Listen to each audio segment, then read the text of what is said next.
Welcome everybody to video content strategy session with Ryan Waggoner, Peder, Wuth, Gregory, Castillo, and myself. And I just mispronounced your name, Gregory. I'm sorry. We are going to request that if you guys have questions for us, we're going to each give a short presentation. We're going to have a few polls for you. And if you have questions, please put them in the Q&A section. As you can see, the chat is moving very quickly. We will miss your question if you put it in the chat. And we will get to questions at the end. So I'm going to ask Ryan is going to share his screen with our slide deck. I'm going to ask you to go ahead and do that.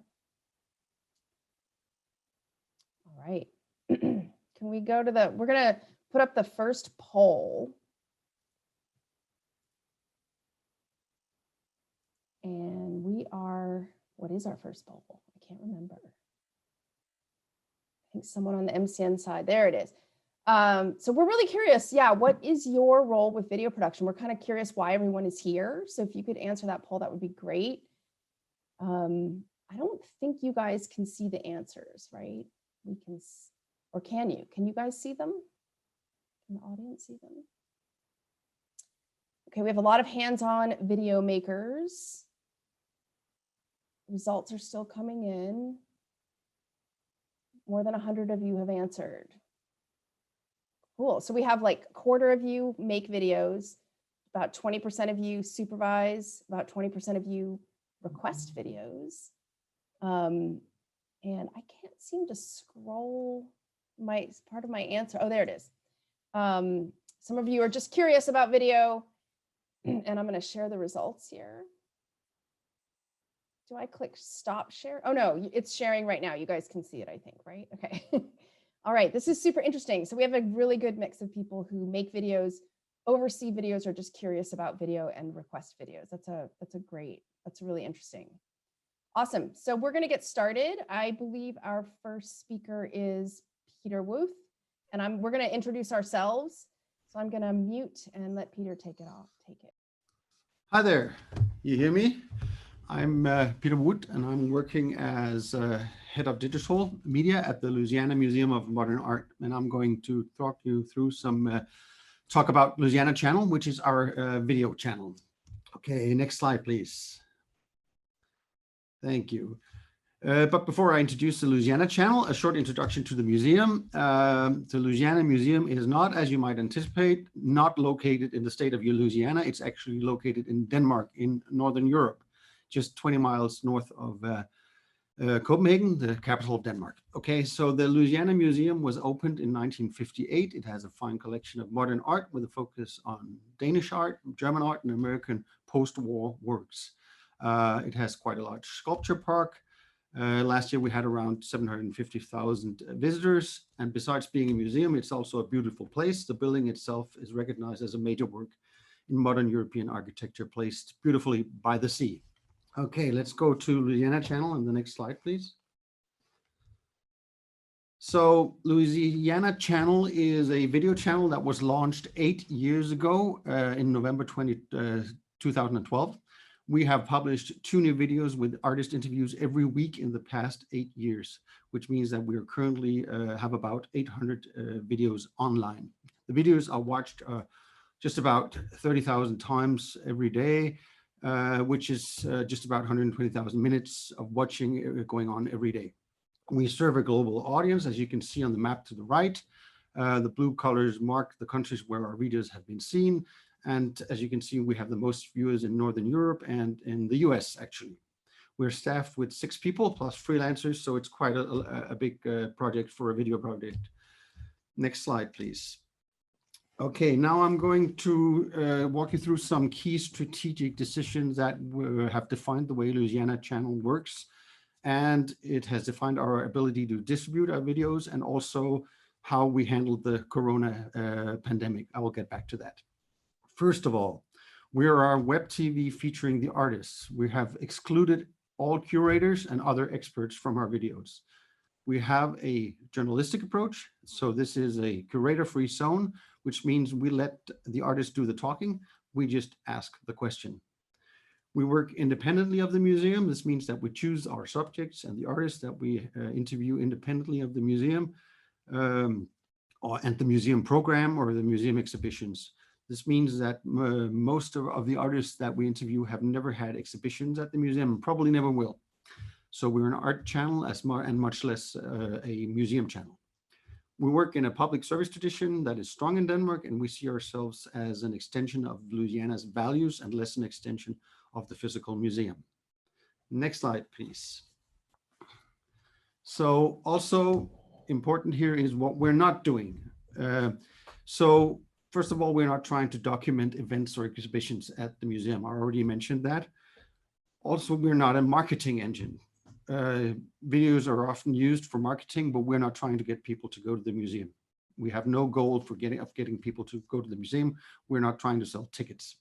We're not news. We're not about the latest events in the art world. Our goal is to produce videos that document the artistic experience in a way that the videos will stay relevant for a long time and might be seen and rediscovered over and over again. So we try to keep out of the news stream. Last but not least, we're not a website. Of course, we do have a website where all of our videos are published, but our primary goal is not to get traffic to the website. Our goal is to get people to watch our videos. And this means that we're trying to get our videos distributed to the right content partners. Next slide, please. So a key point in our strategy is the fact that we provide content for others.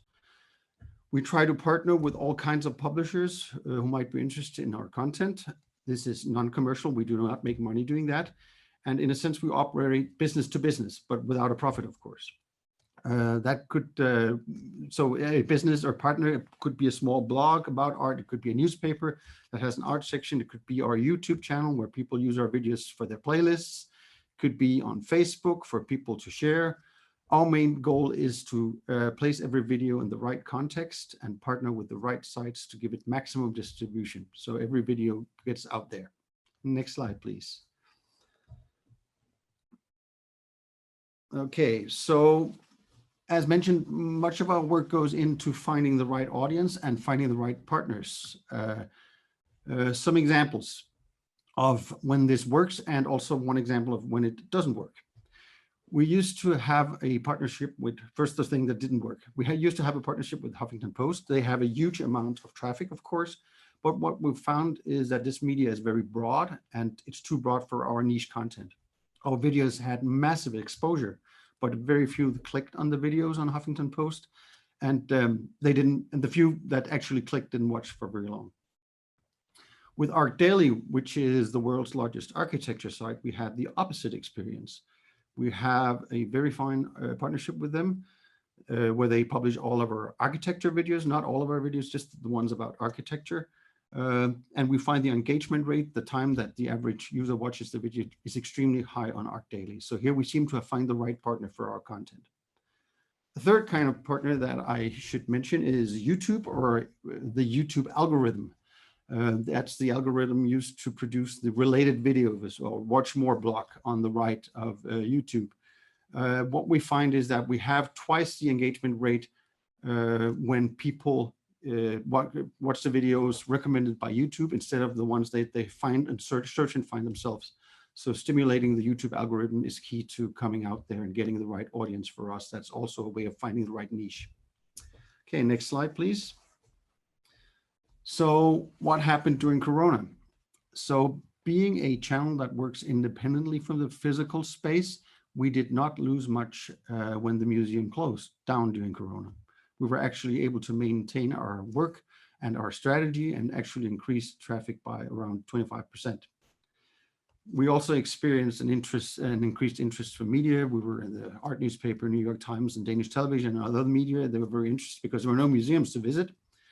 And being independent of the physical space and being highly distributed media, that made us less vulnerable to lockdown. Currently, though, we are running out of material, we're running out of interviews, but we're working on formats where we can actually do artist interviews through a Zoom session, and we hope we'll be able to continue work that way. Okay, next slide, and it's just thank you from here. Thanks for listening.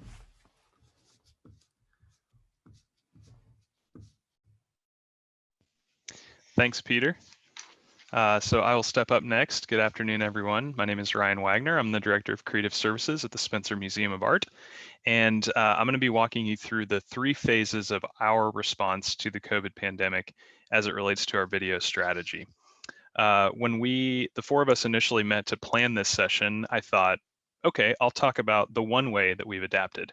Now, a few months later, I realized that was a pipe dream, and really that my thinking and our strategy around video has changed significantly over the past few months due to the unprecedented nature of the pandemic and our continued lack of access to our gallery spaces and to artists. So in my portion today, I hope to show you how a museum and staff of our size was forced to respond based on our existing video content strategy. I'll share some results from these shifts and also what I've identified as the lasting impacts for our video program, which I hope everyone can learn from. To start off, a quick intro to the Spencer Museum of Art. We are the University Art Museum at the University of Kansas, and I first want to acknowledge that the University of Kansas occupies the historical homelands of the Kansa, Kaw, Shawnee, and Osage people. We affirm Indigenous sovereignty, support the needs of American Indian peoples, and commit to indigenizing the Spencer Museum of Art.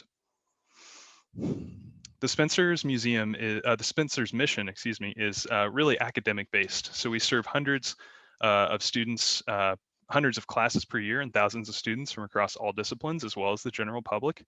We have an encyclopedic collection of more than 45,000 objects, and we have about 25 full-time staff, as well as about the same number of student staff. The bulk of our video program really supports and offers interpretation for our exhibition program and our teaching mission. We are aiming to connect people with art and artists, and we produce about 10 to 15 videos a year. The 3 kind of tenets of our video program are documentary style artist videos. This is the bread and butter of our program. These are interview-based videos that explore the work of artists and commissions at the museum. We also produce companion videos for major exhibitions that explore the conceptual themes of the show. And we do some live event capture and live event streaming as well. So we will now step into the first phase of our response to the COVID pandemic. The image on the screen here is a GIF of a man attempting to vacuum the floor, which is on fire. And I'd say he is not doing a great job of succeeding in that effort. So the first phase, because a bulk of our video program is based on interviews with artists and curators, much of our existing workflow was no longer possible once we lost access to the museum and we couldn't be around other people. At the same time, as we all know in the early phases of the coronavirus pandemic in the United States, the demand for digital content skyrocketed. So we could no longer engage people in person, so we had to do it online. And quickly we had to change our mindset to just producing whatever we could, however we could. And so as I started to think about how we might accomplish this, I was looking around at how other people were handling this challenge. You know, I think we all remember people like Jimmy Fallon and Stephen Colbert filming their shows from home, Saturday Night Live producing episodes with their cast filming from their homes. So we were all starting to see people filming remotely kind of for the first time. And because so many of us were in the same situation, I was seeing that this lower production value and the low tech feeling, it was really working right out of the gate. It truly leveled the playing field, at least for a while. So an example from this first phase of our shift is a series called AMPlify. So the images you're seeing on the screen here are some screenshots from this series. On the left is an example of the source footage that I received, and on the right are 2 screenshots from the finished production. So these were self-filmed by members of our staff who had really never been involved in the content creation process before. I wrote a very basic list of instructions. Most people filmed these segments with their cell phones and then submitted them to me for editing. I knew in this phase that there was little that I could do to really up the production value of the video being captured. And so I tried instead to offset that by using graphic elements to make it feel more polished. So as you're seeing on the right-hand side of the screen here, some animated text and motion graphic elements to spruce up the production value a little bit.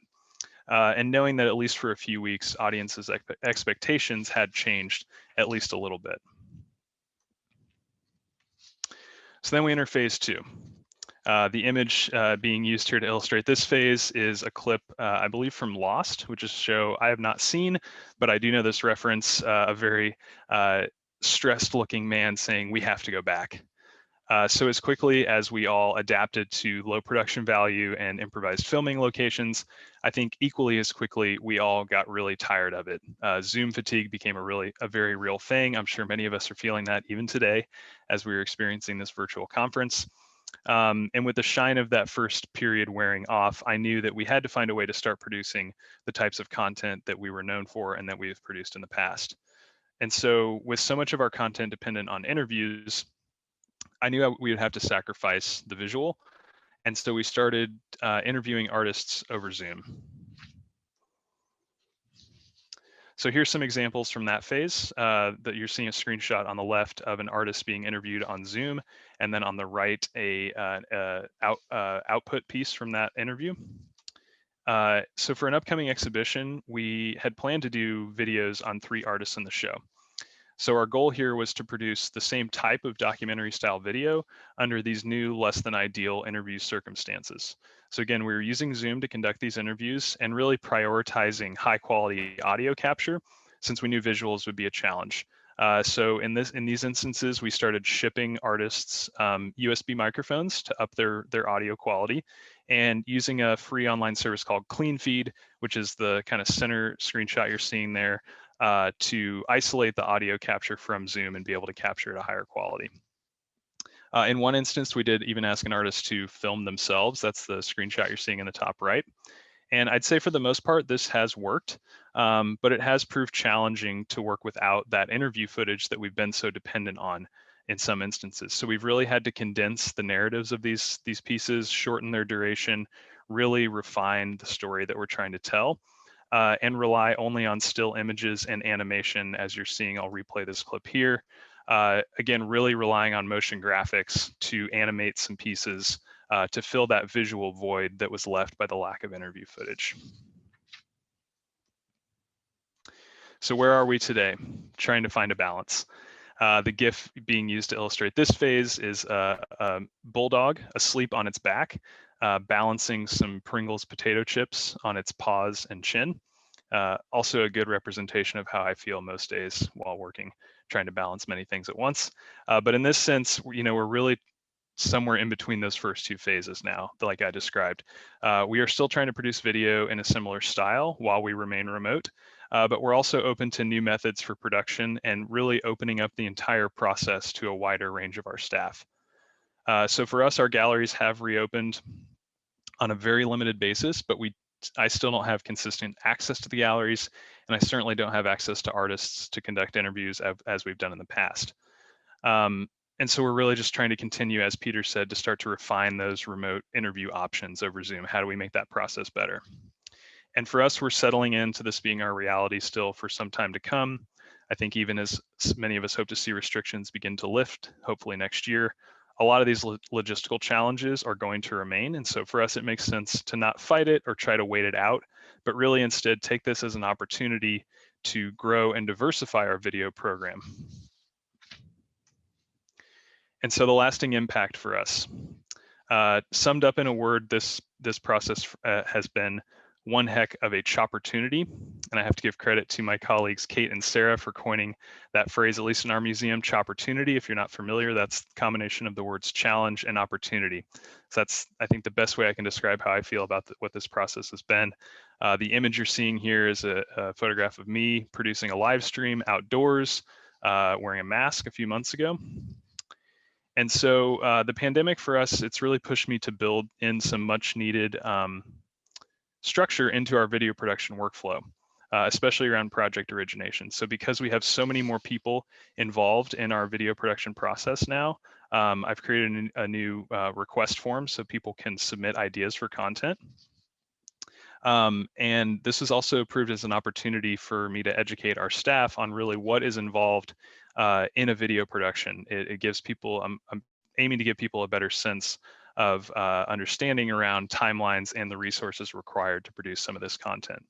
But more than anything, I think the pandemic has really opened our eyes and my eyes at the museum to new styles and new types of content to be produced. So it's helped us break out of the mold of the types of content that we've been producing for many years, and in a lot of ways kind of lighten the tone of our content.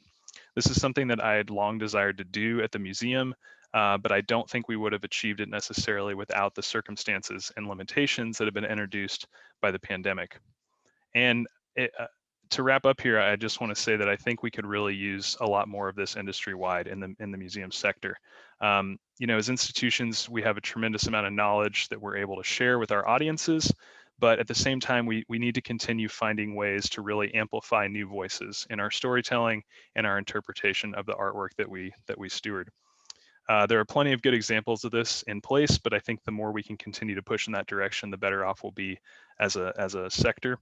And for us, it really took this global pandemic to realize that to produce that type of content, we needed to look beyond our well-established production methods and also outside of our typical content collaborators.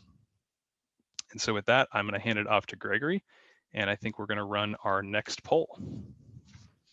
Great job, Ryan. That was fantastic and very difficult to follow. So my name is Gregory Castillo. I'm the multimedia producer at the Dallas Museum of Art.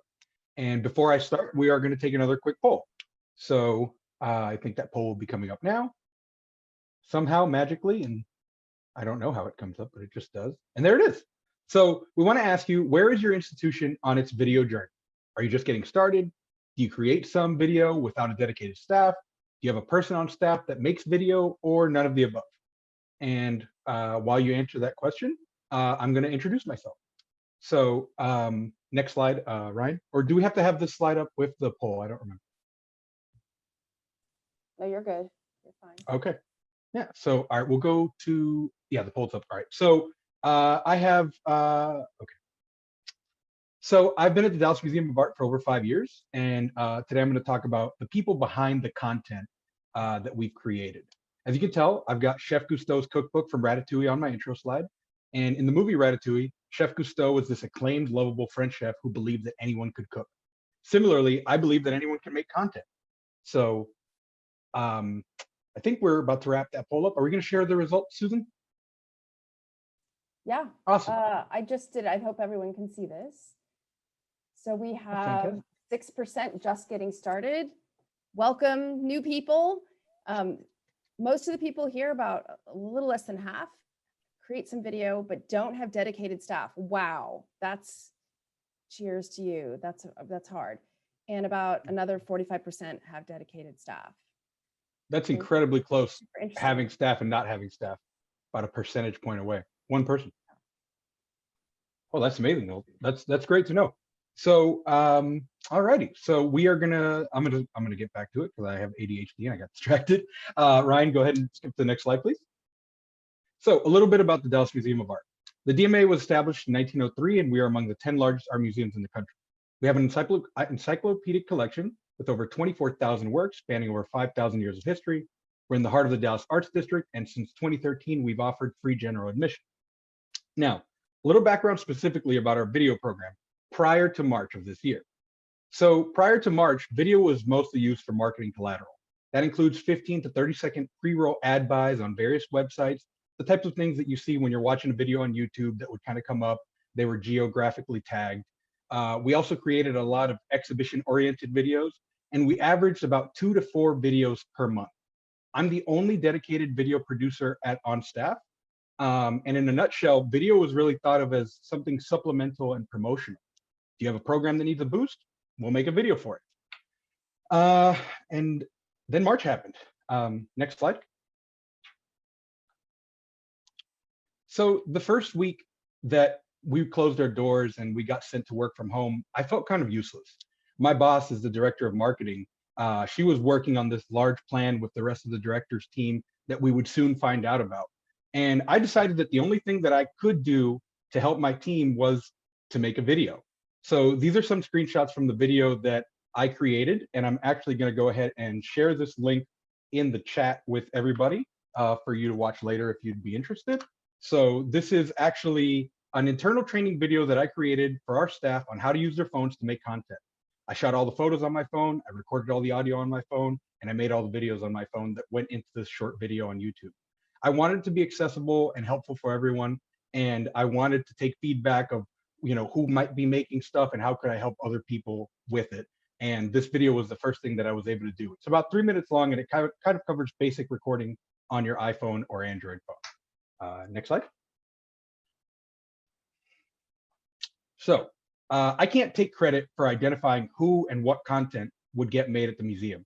That was an institutional effort, and it is an institutional effort. From our education team to curatorial, everyone started brainstorming what their programs and offerings would look like as video content. The phrase, what can become a video, became a rallying cry for my team and across the museum. But who can make these videos? Well, the first thing that everybody thought was curators, but the actual answer has been anyone willing to make them, have been who's in them. Next slide, please. So these are some examples of videos that we've created, just some screenshots of them. We've made a lot of videos. I can't even tell you, it's definitely over 100. And our Arts and Letters live videos, which were once held in our theater space, are now these live YouTube events. People can buy a book, have it delivered to their house. They can watch this YouTube video with an author or a personality that they like. Our educational programs have become virtual story readings, and we've leaned on our community partners, not only our staff, to create content that we could feature. I'm going to take a quick sip of water because I'm not going to lie, I'm a little nervous. It's my first time presenting. We had artists film themselves at home, just like our colleagues did.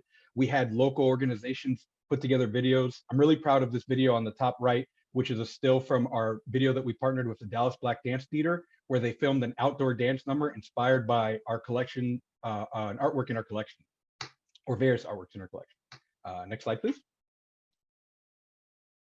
One video that I'm actually particularly proud of doesn't feature any footage at all. One of our curatorial assistants, Alyssa Wood, is a trained yoga instructor. We found out that she was a yoga instructor, and we decided that she would create a guided meditation inspired by a painting in our collection.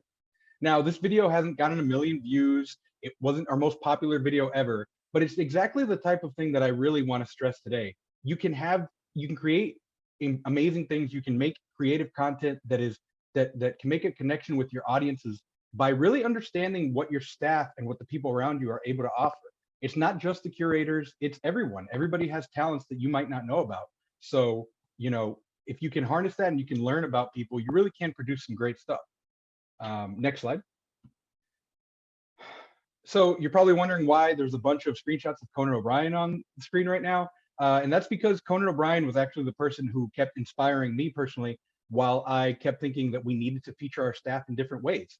You might know Conan from Late Night or The Tonight Show or his podcast, Conan O'Brien Needs a Friend. But from the start, Conan has always gone behind the scenes and featured his staff, his writers, his producers, his assistant. His most successful sketches on the internet that have millions and millions of views usually are him giving his producer a hard time, or him messing with his assistant, or talking about their stories. I think it's worth bringing up for 2 reasons. It's my first presentation, and I really wanted to reference Conan because I love Conan. And second, I think the type of energy that he's able to exude on his show with his staff is the type of content that can create those genuine connections that people really like engaging with. Next slide. So our new normal, we've been open at a limited capacity for a few months now. In that time, we've adjusted our strategy, just how Ryan talked about, this kind of hybrid idea behind making videos. The institution needs more video though. So we've gotten to film in the galleries with a skeleton crew. We try to film when it's necessary only, but I've been really proud of the content. One of our curators, Mark Castro, and one of our other curators, Sue Canterbury, actually came in and we were able to film some interviews with them. I make sure that they're, everybody's always wearing a mask. We want to show people in our videos that you should be wearing a mask. And I think that's just kind of my little way of doing it, is always ensuring it, even though I could film it without being there. Something else that we've done very recently is that we converted one of our unused classroom spaces into a video studio. We added lights and we added microphones and stuff that we could supplement people's video setups. They can still shoot from their phones. They can use one of the devices that we have. We've created a request form that people can actually request time on a calendar to use the space.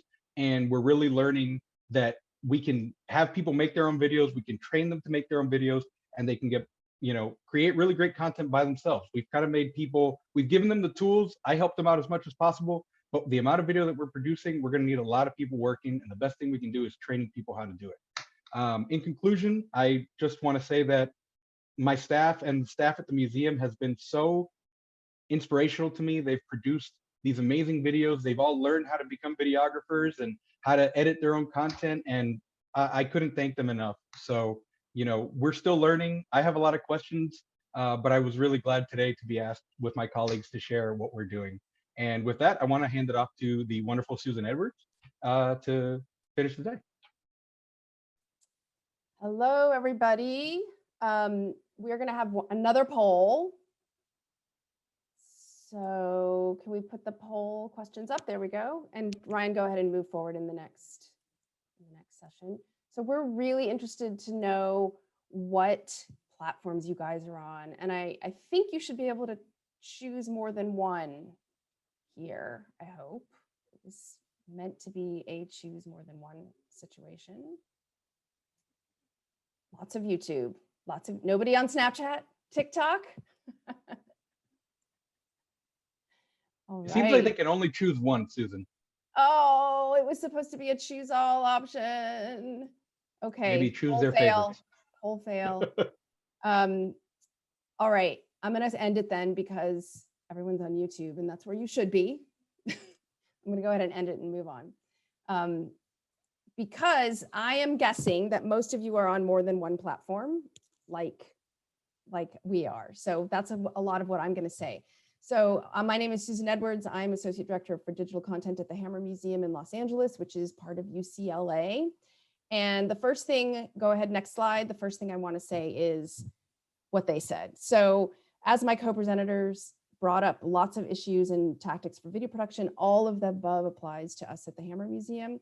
We leaned very heavily into COVID into our videos right after COVID happened, because that's what we had. We had a big inventory of recordings of our past programs and also lots of interviews with artists and exhibition related content. So what I'm going to focus on in this portion of the panel is things that aren't necessarily in the video itself, and touch a little bit on about how you get your videos out there and make sure people see them. Okay, next slide. And really quickly, the Hammer Museum is a contemporary art center in Los Angeles. As I said, we're part of UCLA. And we have about 120 full-time staff and one dedicated video producer, but we also have a large AV team that helps produce our theater events. And that team has been shifted over to doing all of our Zoom programs during the coronavirus. So next slide. We produce a lot of video. So we do over 300 public programs a year, most of which, well, not all of those, but around 150 to 180 of those are live streamed online. And this was before the coronavirus. We've been live streaming for over 5 years now. And we put the videos on our website. We put them on YouTube. We put them on Vimeo. We put them on social media, on all the social medias. So when we also, next slide, are in the process of creating our own video platform. Whoops, go back. I think we have back one more. Back one more. Sorry, Susan. It's Going going forward. Way, it's going forward. Give me a second. Yeah. So we are in the, you're going to go to there's one right before that, I think. Oh no. It's one after that. It's really laggy. Oh, it's just laggy. There we go. Okay. Is this right? So yeah, that's it. So we're in the process of creating our own video platform where we can put all of our video. You guys are getting a sneak peek here. This is not live. And actually that name Hammer Video at the top of the screen is a placeholder. We don't have a name for this. We are going to put over 1,200 videos we have documenting our public programs going back to, I think, around 2010. Plus 300 plus videos that are about our exhibitions and programs, many of which include artist interviews. So the process of sort of corralling all the video from all the places and all the platforms and trying to get them into this one place made us realize the importance of having a comprehensive inventory, being consistent about how we describe our videos, how we brand them, and documenting how we're reaching audiences on the different platforms. So I kind of want to say cautionary tale, don't be us. Create an inventory. If you're going to start producing a lot of video, make sure you're tracking all of that stuff. Okay, next slide. Next slide this time. Excuse my looking. I'm looking at two screens here. So here's an example of how we do multi-platform content distribution with just video. So on the left is a screenshot from our program that we did a couple of months ago after Ruth Bader Ginsburg died. And it was a program with Barbara Boxer, as you can see in the upper right, about the legacy of Ginsburg. We live streamed that. We captured it through Zoom, live streamed it through live stream platform. Then the recording stays on live stream. We take that video and we post it on YouTube. And then we create about a 1 minute or a little more, 1 to 2 minute clip of a choice moment of Barbara Boxer saying something super awesome. And we post that to IGTV and often also on Twitter and on Facebook in this case. So this is how, for us, and I think a lot of you might be having this also, one video becomes many videos. And consistency becomes a challenge, and also making sure that you're posting the right style and format of video to the right platform to reach the audiences that are there. So I'm echoing back to a lot of what Peder already talked about, so I'm not going to go into too much detail. But I want to talk about 3 big things. Number 1 is how you provide access and discoverability for these videos, the things you need to think about in terms of SEO, metadata, and ADA accessibility, how to manage your brand, and also evaluating the impact of these videos on the channels. So next slide. The first thing is, so the first thing, really quickly, access and discoverability. The platform you choose is important. So it was really great to see everybody is on YouTube. Somebody at MCN 2 years ago, I think, said in a session that YouTube is the second biggest search engine in the world after Google. And I repeat this all the time. Whoever said that, please let me know so I can credit you, because I can't remember. But I repeat it all the time at work, and it has made an impact, and everybody understands how important YouTube is. And you want to treat YouTube like a search engine. And so the descriptive metadata that you include and the way you do your titling and everything is really important. Captioning and providing ADA access is also really important for our audiences, but it also helps with SEO. If you have a transcript of your video, search engines can look deep within your video and actually search it. Video is hard to search. And then when you're looking at live video, I really want everyone to remember that if you are going to keep a recording of your live video online, make that final recording part of your planning process. I've seen at my institution several times live video that we didn't plan for the recording. And then after the fact, we're like, oh crap, we should have put some screens in there that had our branding on it. And we should have thought about what the description is going to be. And we should have thought about where we're going to place this video, the recording of the video. So next slide this is my this is my brain and how I think about the sort of what you need to think about to decide what format to make your videos and where to place them. So this is really just looking at the Hammer Museum. Most of our content is either going to fall under the category of art, meaning it's an exhibition related, or it's an artist focused video, or what we call ideas, which is something from our mission, which is those public programs, event recordings. And we're thinking about the different goals we have with our audiences and the different people we're trying to reach, the different format options we have for our videos, which are also really tied to the platform. So obviously we're not going to put a 15-second teaser on Vimeo, and we're not going to put a 2-hour-long recording of an online program on Instagram TV, because those don't really work. And it's not just the length of the videos, but it's also the literal format. Like, is it vertical or is it horizontal, and how do the captions work on the different platforms, and where do we put the descriptions and things like that you really need to think through. Okay, next slide. This is my sort of really quick anatomy of a video post description, using YouTube as the example. So in addition to the actual video file, you really want to think about your title and end cards, which is where you're putting your branding and telling people about who you are and giving them the context for the video. The title is really important, and how you write the title for YouTube. If you have not read Jacob Nielsen's work on how to write for the web, I really recommend people find his usability articles and read about how to write for the web, because you can use those principles for writing titles and descriptions on YouTube. There's articles on the internet about how to write descriptions for YouTube, which include the very important, include a link to subscribe to your channel at the top of the description, which there's evidence that the YouTube algorithm will actually deliver more of your videos if you are encouraging your followers to subscribe. Captioning and transcripts and translations, we could do a whole session just about, but think about it. Depending on what platform you're posting a video on, the captioning will look different. The transcript will look different, or what might not even be there. And then because YouTube is a search engine, keywords are really important on YouTube as well. Okay, next slide. I know I'm whizzing. So brand management.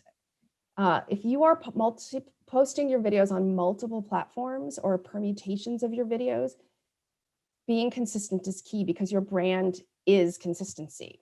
So you want to think about how you're placing your branding in all of your videos in a consistent way so that people know it's your institution. So you can see on our Zoom calls, which then go to live stream, we always insert our Hammer logo. You want to think about also when this video might get, if you post it on YouTube or Vimeo, it can get embedded out of context from your website if you're allowing people to share. And you want to make sure that that branding carries with you. And again, a reminder that if you are doing a live video, think about whether you're going to make that recording available afterwards and plan for that recording. Okay, next slide. So the final real big challenge in distributing on multiple platforms is really like, how do you evaluate this? And this is a shot from one of my giant spreadsheets where I track video metrics. And because we're on so many platforms, I have to go to 7 different places to get those analytics. And those 7 different platforms are measuring data in different ways. So it's really challenging to try to determine how do we, what does success look like on these different platforms. So my advice, this is what I do, is simply decide how you're going to measure it and then just do that consistently from week to week and month to month. And so you're just looking at the deltas. You may not be able to know that a view on Facebook is the same thing as a view on YouTube, but at least if you see a spike on Facebook and you don't see it on YouTube, then you know something's going on there and you can investigate and figure out what happened. Live attendance is another huge, there was a whole conversation on one of the SIGs in MCN earlier in the summer about how do you count attendance for a live event? Do you count a 3-second view on Facebook? Is that an attendance? Do you only like count people who stayed for a certain amount of time or people who stay for the whole program, which is what you would do in person? I don't think we've figured this out. We are counting all views at the Hammer that if people show up for a program, we're going to count them. And it might not be the way to do it, but I'm really curious how other people are doing that. Last slide. So in summary, video is complicated and managing video it's a shifting landscape also. So these platforms are all changing how they're representing video and what all the different aspects that you need to think about. The screenshot I have here is actually from a program we did last week. It was about the election, a recap of the election. We posted it to YouTube just the other day, and they added one of these election flags to the program. So another way that the platform is responding to the current time. And we don't need to do anything about it in this case, but in many cases, the platforms will change and you actually need to change the way you're doing your work. So again, consistency across the platforms is really important. Metadata is important. And if you are producing a lot of video, I really encourage you to start start an inventory so that your future selves will thank you. And that's my presentation. You can go to the last slide. Last slide, Ryan, and we can look at questions. Now, Ryan told me in the chat privately that he couldn't see the Q&A questions. Am I the only one who can see the Q&A? I can see them as well. Oh, you can? Me too. I see them too. Okay. Ryan, do you want to stop sharing so we can see ourselves big? Great. Yeah, and I've got it now, Susan. I think it was just because I was screen sharing. Okay, great. So does anybody, let me see. I'm going to start with one of the first questions for Peder, which was curiosity from Sarah Wambold about how the Louisiana Channel was founded. How does it sustain yourself? How do you sustain yourself? And what is your strategy over time? Okay, can you hear me? Mm-hmm. Yeah, good. Hi, Sarah. I'm a huge fan of your motivation surveys, by the way. So thanks for asking. So, well, it started as a problem, I guess, because the Louisiana Museum is a very beautiful place, and we didn't want to like reproduce the experience. So basically what we were looking for is a way to do something that didn't take away from the experience or didn't try to reproduce the experience. So that was like the strategic goal. And then basically what we did is we wrote some foundations, try to get some money, and we did. We got quite a big chunk of money. And then we decided that we wanted to do video as our digital thing. So basically we put away all other media and or ways to communicate, and said we're going to do video, and that's basically it. And we're sustained by funding. So we every year we get from foundations. We're quite happy. We're a small country, Denmark, so people are quite happy to have also have Danish architecture, Danish artists meet an international audience. So that's one motivation of actually giving us money in Denmark. I'll be very, very happy to talk to you more thoroughly on this subject. And I would like to hear what you're doing too. So, yeah. There's several questions in here about basically the ROI of video, like how we got buy-in to make so much video. Or how do you make the case? Does anybody want to answer that? Or So are you talking about the question from Mitch? That one is one of them, yes. And there were several others asking a similar, yeah. I actually thought about that. And one thing that really comes to mind, and like why you would, at least for us, something that has really justified, I guess, my employment and the AV team's employment, is that there are a lot of revenue generating programs that without having somebody in-house for us would have been impossible. The money would have been lost. The events would have had to been canceled. I specifically think about our Arts and Letters Live series with authors and speakers from around the country. If we couldn't turn these events into, some sort of video program that people could view from the house, we would have had to refund everybody. And that's not really something that we could have done. So I think that there are real revenue implications with video now that I probably couldn't even have touched, during this time. That is probably a question for another day, but there is very much, there are implications to money. And I think that in itself could be part of the argument. Like, do you want to make money for the institution? Do you want a way to save programs that otherwise would have been canceled? Do we have, you have to think about what examples would be personally, but I think that revenue is king, right? So that's kind of one of the first things that comes to mind. Anyone else? I'll speak from a broader perspective, just briefly, to say that the way that I've always talked about video in my institution and that's been successful is that it is a powerful and transformative way to make art accessible to people.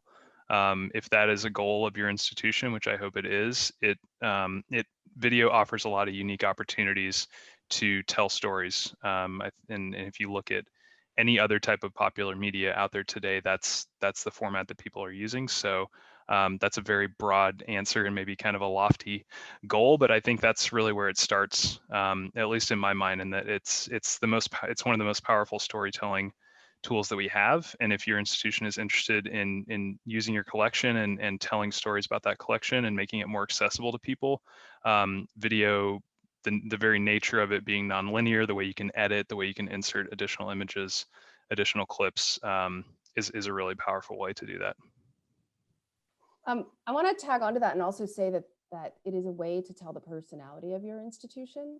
So you can get the reason we do it at the Hammer is because the voice of the artist is very important, similar to what Peder was saying about the Louisiana Museum, and getting the artist's voice, and the artist speaking for themselves, is very important, and video is one of the most effective ways to do that. So one of the things that I've been really fascinated with the rise of TikTok is this rise of the personality. The people who are really successful on TikTok and on YouTube, frankly, there's a human being who has a very strong personality that's leading, that makes those really popular. And I also think about the Field Museum. Shout out to Brad and my friend and Andrea over there. The Emily Grassley's science. What was the? I'm blanking on the name of her program, but she started a blog and video program like a decade ago, and now it's a TV show, and it's all around her personality and talking about science. So video is really effective in presenting those personalities of your institution. But also, analytically speaking, all the platforms privilege video content. Video content it performs better for us on all of the platforms. And if anyone went to the session earlier before this with Tim Hart and Marty Spellerberg and I'm blanking on his name from the Whitney, one of the things that Tim talked a lot about was this gateway content that then brings people to your organization, and then they stick around for the more evergreen content. So I think the video content for us at the Hammer has been that sort of gateway content that brings people to us. So just an argument from here is definitely the fact that, I mean, what I see is that social media has become a new public space. So that's where people experience art. That's where people experience culture. That's where they discuss culture. So everything is going on there. And I find it hard to imagine that you wouldn't want, as a museum, want to be part of that. So there's a lot of things going on to be part of the public space when it was in the analog world, but in the digital world, video is definitely one way of, like you said, Susan, it's the second biggest search engine. So you want to be part of that, and being part of that is producing video, I think. Does anyone see any specific answers that you wanna, or questions you wanna answer? I'll also say that, sorry, really quickly, a low-hanging fruit way to get into video is recording and producing live video for your program. So if you're already doing a program online on Zoom, it is not that difficult to record it and just like, and then it's done and it's online. And some of the live streaming platforms are not that expensive. They don't require video editors to do work. I'm seeing a lot of questions, or at least a couple questions about equipment and gear. And I think the best way to, like, what type of gear to have to start you off and what you might need. I think the best way to answer that question is email us, email one of us. We're probably all pretty, nerdy in gear. And I know Ryan and I and Peter and Susan, everybody loves cameras and equipment. Those questions could be answered for hours. So send us an email. We'll talk about equipment, because it's I think we need another 3 hours to talk about gear. I could add an interesting point, maybe the fact that we don't even own a camera at Louisiana Channel. Actually, it was a point from the beginning that this should not be a technological project, but a content project, right? So we still don't have a camera. So we rent equipment and we just want to get rid of it. We don't want to maintain it. So that's one way of doing things, because there's a risk for sure to get caught up in technology and lose focus from content. That was explained to me recently as something called GAS, which is gear acquisition syndrome, where people really? get obsessed with the type of equipment. But in the end, the thing is, you do need some form of equipment, whether it's an iPhone or something. So it's just really, it's got to be suited to your needs, though. That's really important to know.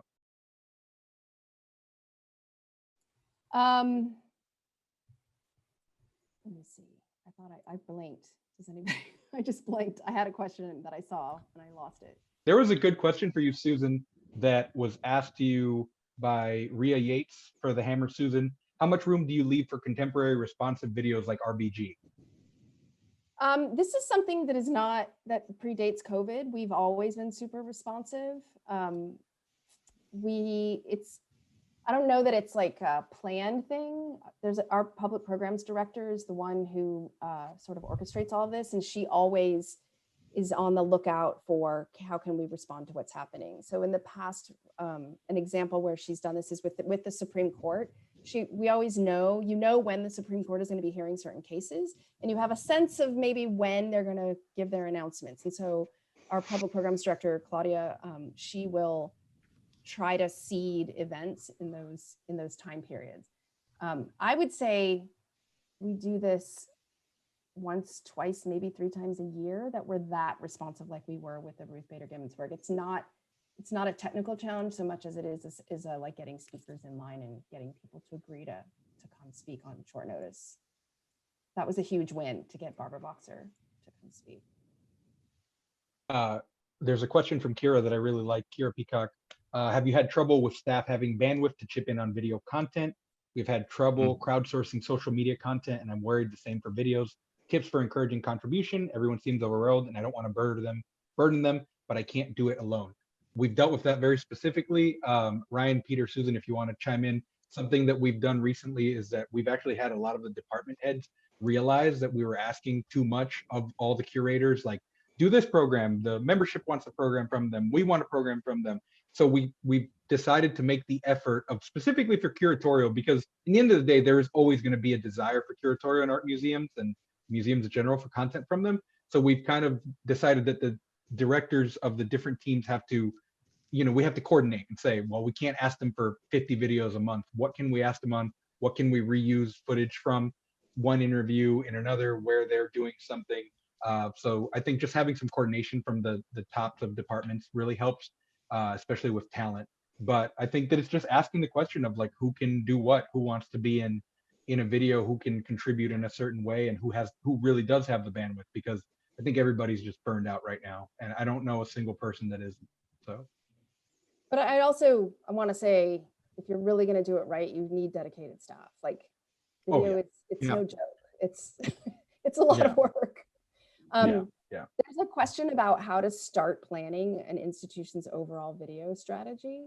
And I think all of us can answer that. But one thing I want to say is that I wanted to say in answer to that is that think more evergreen and less temporary. So even like video is very labor intensive to produce. You want it to work for you for a long time. And there is a long tail with video on the internet, especially on YouTube. So programs we have going back to 2004 are still being viewed online. So think about the long tail. I really agree on that. Our channel is built on that very principle, definitely. I would add, in terms of like how you start to shape your content strategy, the first question I always ask is like, what can video uniquely accomplish for what you want to achieve as an institution? So whether that's about an exhibition or your institution in general, like what aspects of video, unique opportunities can you leverage to accomplish what you want? Or another way to think about it, if it's like exhibition or project specific, like what stories are we not telling yet, or what information are we not sharing yet that video could be a solution for?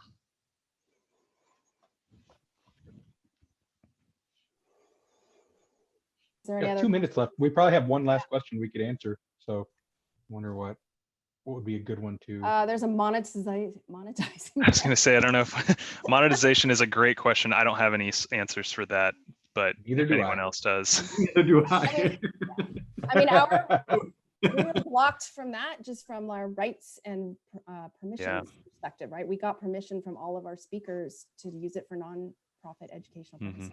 So story over. Yeah, that's the answer. If there's anybody if anybody actually that's attending has been able to successfully monetize, give us a message. I would be really curious, because I've been here for 5 years and I haven't even thought about it. So, I mean, I've thought about it, not thought about executing. So there's, in addition to, oh, sorry, go ahead, Brian. No, just say real quick, in case you didn't catch in the chat, I'm going to start a thread in Slack so we can keep this conversation going, just FYI. So if you didn't see that, please join us there to continue talking. And there's a lot of questions about accessibility and about dams and stuff like that. And let's move over to Slack, or feel free to contact me directly. I'm sure we're going to get cut off here in a second because it's we just turn it off. So thanks everyone for coming. Thank you all so much. Thanks. I hope it was helpful. Thanks, everybody. Be safe. Yeah, be safe. Hope to see you all Wear a in mask. person one day.